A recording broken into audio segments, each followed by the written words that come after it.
নিরঞ্জনং নিত্যমনন্তরূপং ভক্তানুকম্পাধৃত বিগ্রহং বৈ ঈশাবতারং পরমেশমিড্ডং তং রামকৃষ্ণং সরসা নমাম। ঠাকুর, মা ও স্বামীজিকে আমার ভক্তিপূর্ণ প্রণাম জানিয়ে আজ পাঠ করব পরম পুরুষ শ্রী শ্রী রামকৃষ্ণ, পর্ব নম্বর 25। তুমি যেমন আমার মা, তেমনি আবার তুমি আমার মেয়ে।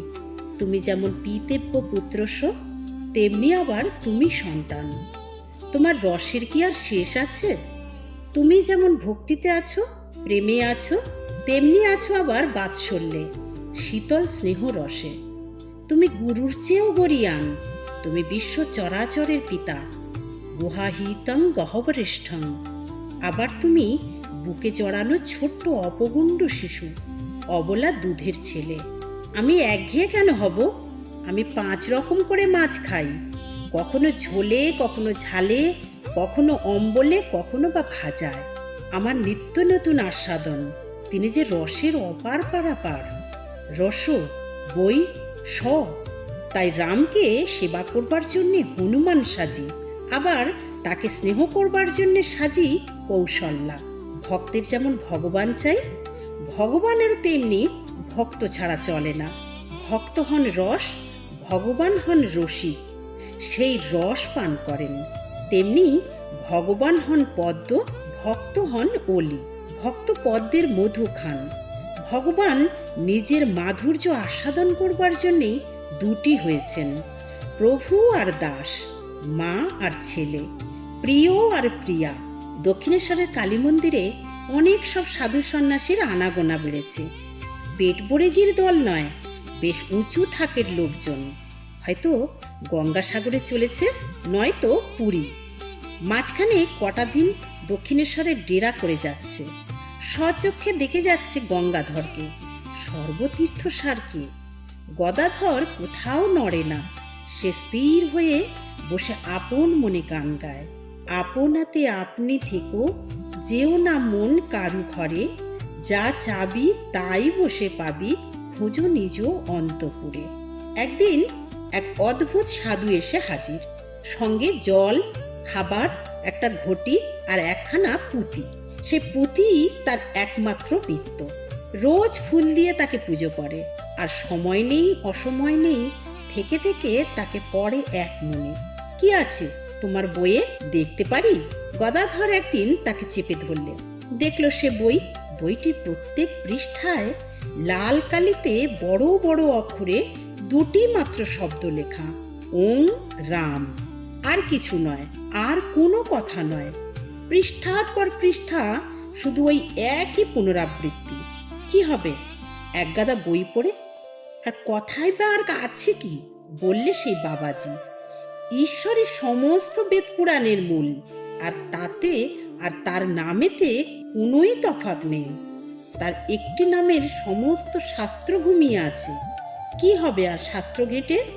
ওই একটি রাম নামেই প্রাণারাম। এ সাধু বৈষ্ণবদের রামায়ত সম্প্রদায়ের লোক, তেমনি আমাদের জটাধারী। গদাধরের তন্ত্রসিদ্ধ হবার পর 1279 সালে চলে এসেছে ঘুরতে ঘুরতে।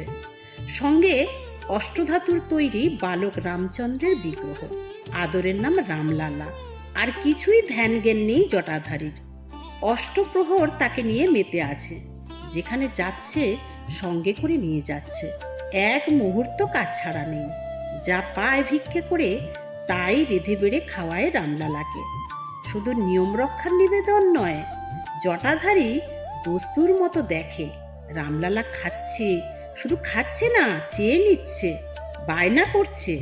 মনে মনে স্বপ্ন দেখছে না জটাধারী, প্রসারিত চোখের ওপরে দেখছে প্রত্যক্ষ।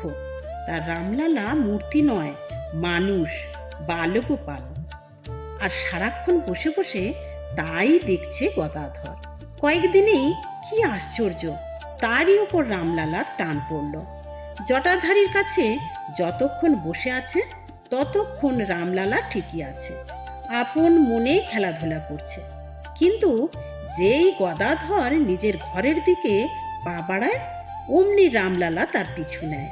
কিরে, তুই আমার সঙ্গে চলেছিস কোথা? ধমকে ওঠে গদাধর। তোর নিজের লোকের কাছে, জটাধারীর কাছে ফিরে যা। কথা কানেই তোলে না। নাচ শুরু করে রামলালা। কখনো আগে আগে, কখনো পিছে পিছে, নাচতে নাচতে সঙ্গে চলে। মাথার খেয়ালে ধাঁধা দেখছে নাকি গদাধর? নইলে জটাধারীর পূজা করা চিরকেলে ঠাকুর সে জটাধারীকে ফেলে গদাধরের সঙ্গ নেবে কেন? প্রাণে মনে কি নিবিড় নিষ্ঠায় জটাধারী তাকে সেবা করছে। সেই জটাধারীর চেয়ে গদাধর তার বেশি আপন হলো। কিন্তু রামলালা যদি ধাঁধা হয়, তবে চোখের সামনে এই গাছপালা, বাড়ি ঘর সবই ধাঁধা। এই দেখো, দুহাত তুলে কোলে উঠবার জন্য আবদার করছে রামলালা। উপায় নেই, সত্যি সত্যি কোলে নিতে হয় গদাধরকে। তারপর একদিন হয়তো চুপচাপ কোলে বসে আছে, হঠাৎ খেয়াল ধরল এক্ষুনি কোল থেকে নেমে যাবে। ছুটোছুটি করবে রোদ্দুরে, হয়তো ফুল তুলবে গিয়ে কাঁটা বনে, নয়তো গঙ্গায় নেমে হুটুপুটি করবে। ছেলের কি সে দুরন্তপনা, কিছুতেই বারণ শুনবে না। ওরে যাসনি, রোদ্দুরে পায়ে ফোসকা পড়বে, হাতে পায়ে কাঁটা ফুটবে, সর্দি হবে ঠান্ডা লেগে। কে কার কথা শোনে? দূরে দাঁড়িয়ে ফিকফিক করে হাসে রামলালা। কখনো বা ঠোঁট ফুলিয়ে দিব্যি মুখ ভ্যাংচায়। তবে রে পাজি, রোজ আজ তোকে মেরে হাড় গুঁড়ো করে দেব। দৌড়ে তার পিছু নেয় গদাধর। জলের মধ্যে ঝাঁপিয়ে পড়ে রামলালা। গদাধরও নাছোড় বান্দা, জল থেকে তাকে জোর করে টেনে নিয়ে আসে। এটা সেটা নিয়ে তাকে ভোলাবার চেষ্টা করে। বলে, ঘরের মধ্যে খেলা কর, বাইরে কেন? তবুও যদি সে কথা না শোনে, দুষ্টুমি না থামায়, শটান চড়চাপড় বসিয়ে দেয় গদাধর। সুন্দর ঠোঁট দুটি ফুলিয়ে জল ভরা টলটলে চোখে চেয়ে থাকে রামলালা। তখন আবার গদাধরের কষ্ট, তখন আবার বুকের মধ্যে মোচড় খাওয়া, তখন আবার তাকে কোলে নাও, আদর করো, মিষ্টি মিষ্টি বলি শোনাও। ভাবের ঘরে ছায়াবাজি দেখছে না গদাধর, দেখছে অবিকল রক্তে মাংসে। তার নিজের ব্যবহারেও সেই অবিকল বাস্তবতা। একদিন নাইতে যাচ্ছে গদাধর, রামলালাও বায়না ধরল সেও যাবে। বেশ তো, চল, দোষ কি? কিন্তু সবাইয়ের নাওয়া শেষ হয়, ওর হয় না। কিছুতেই উঠবে না জল থেকে, যত বলে কানও পাতে না। শেষকালে ছুটে গিয়ে গদাধর তাকে জলের মধ্যে চুবিয়ে ধরল। বললে, নে, তোর যত খুশি জল ঘাঁট। কিন্তু তার কতক্ষণ? গদাধর লক্ষ্য করল জলের মধ্যে রামলালা শিউরে উঠছে। তখন তাড়াতাড়ি হাতের চাপ ছেড়ে দিয়ে রামলালাকে বুকে তুলে নিয়ে পাড়ে উঠে এলো গদাধর। আরেকদিন কি আঁকুটেপনা করছে রামলালা। তাকে ভোলাবার জন্য গদাধর তাকে কটি খই খেতে দিলে। দেখেনি খইয়ের মধ্যে ধান ছিল আটকে। এখন দেখে খই খেতে ধানের তুষ লেগে রামলালার নরম জিভ চিরে গেছে। কষ্টে বুক ফেটে গেল গদাধরের। রামলালাকে কোলে নিয়ে সে ডাক ছেড়ে কাঁদতে লাগলো। যে মুখে লাগবে বলে ননি, স্বর, ক্ষীর ও মা কৌশল্যা অতি সন্তর্পণে তুলে দিতেন, সে মুখে সে তুলে দিলে কিনা ধান শুদ্ধ খই, তার এতটুকু কাণ্ডজ্ঞান নেই। গদাধর আকুল হয়ে কাঁদে। তার কোলে রামলালাকে কেউ দেখতে পায় না, কিন্তু সবাই দেখে তার এই কান্নার আন্তরিকতা, শোনে তার এই কান্নার কাতুরিমা। যে দেখে, যে শোনে, তারই চোখে জল আসে। রান্না হয়ে গেছে। জটাধারী খুঁজছে রামলালাকে। ওরে খাবি আয়। কোথায় রামলালা? খুঁজতে খুঁজতে এসে দেখে গদাধরের ঘরে গদাধরের সঙ্গে খেলা করছে। অভিমান হলো জটাধারীর। বললে, বেশ ছেলে তুমি, আমি সব রেঁধে বেড়ে রেখে তোমাকে খুঁজে বেড়াচ্ছি, আর তুমি নিশ্চিন্ত হয়ে এখানে বসে খেলা করছো। সে অভিমান বেদনায় গলে পড়ল। জানি না, তোমার ধরনই ওই রকম, দয়া মায়া বলে কিছুই নেই। বাবা মাকে ছেড়ে দিব্যে বনে গেলে, বাবা কেঁদে কেঁদে মরে গেল, তবুও একবার তাকে দেখা দিলে না। এমনই তুমি পাষাণ বলে জোর করে ধরে নিয়ে গেল রামলালাকে। কিন্তু গাজুরি করে কতদিন তাকে ঠেকিয়ে রাখবে? ঘুরে ঘুরে আবার ফিরে আসে গদাধরের কাছে।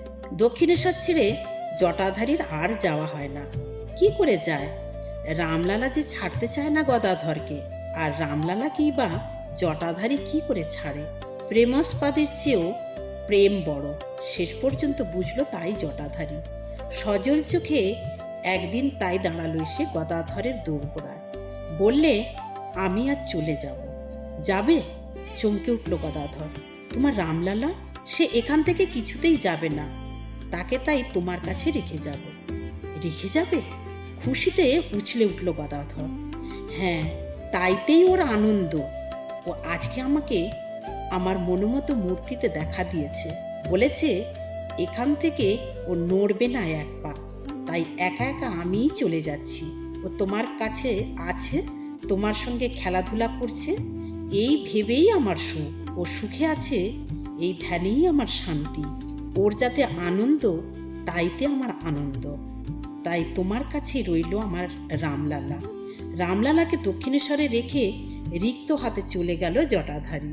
সে এমন প্রেমের সন্ধান পেয়েছে যে প্রেমে স্বার্থবোধ নেই, তাই বিচ্ছেদও নেই, বেদনাও নেই। যে প্রেমে পরম পূর্ণতা, যে প্রেমে সকল ভাবের বড় মহাভাব। পূজার চেয়েও জপ বড়, জপের চেয়েও ধ্যান বড়, ধ্যানের চেয়েও ভাব বড়, ভাবের চেয়েও মহাভাব বড়। মহাভাবই প্রেম, আর প্রেম যা ঈশ্বরও তাই। একটি ধাতব মূর্তি ওই রামলালা, তাই সবাই দেখত চর্মচোখে। সবারই কাছে সে শুষ্ক প্রতীক, গদাধরের কাছে পূর্ণ প্রাণবাণ। এর আগে রঘুবীরকে সে প্রভুরূপেই আরাধনা করে এসেছে। জটাধারী তাকে গোপাল মন্ত্রে দীক্ষা দিয়ে দেখিয়ে দিলে তার বালক মূর্তি। যিনি প্রভু, যিনি আরাধনীয়, তিনিই আবার শিশু আদরণীয়। সম্পর্ক শুধু একটা সেতু, সেই সেতু ধরে চলে আসতে হবে এপার থেকে ওপারে, প্রতীক থেকে প্রত্যক্ষে, মূর্তি থেকে ব্যক্তিতে, বিশ্বময়তায়। যে বাইরের দুর্লভ নিধি, তাকে নিয়ে আসতে হবে অন্তরে, অন্তরের অন্দরমহলে। আর যে অন্তরের ধন, তাকে দেখতে হবে বাইরে এনে, সর্বজীবে, সমস্ত বিশ্ব সৃষ্টিতে। সম্পর্ক থেকে চলে আসতে হবে বিরাট বন্ধনহীনতায়। মধুর ভাবসাধনের এই তো আসল তাৎপর্য, বললে ভৈরবী। जो राम दशरथ की बेटा, वही राम घट घट में लेटा, वही राम जगत पसेरा, वही राम सबों से न्यारा। রাম শুধু দশরথের ছেলে নয়, সে সমস্ত জীবদেহে প্রকাশিত।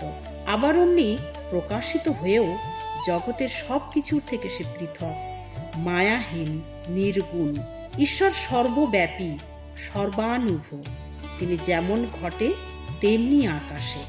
স্থানে কোথাও তার বিচ্ছেদ নেই, কালে কোথাও তার বিরাম নেই, পাত্রের কোথাও তার বিভেদ নেই।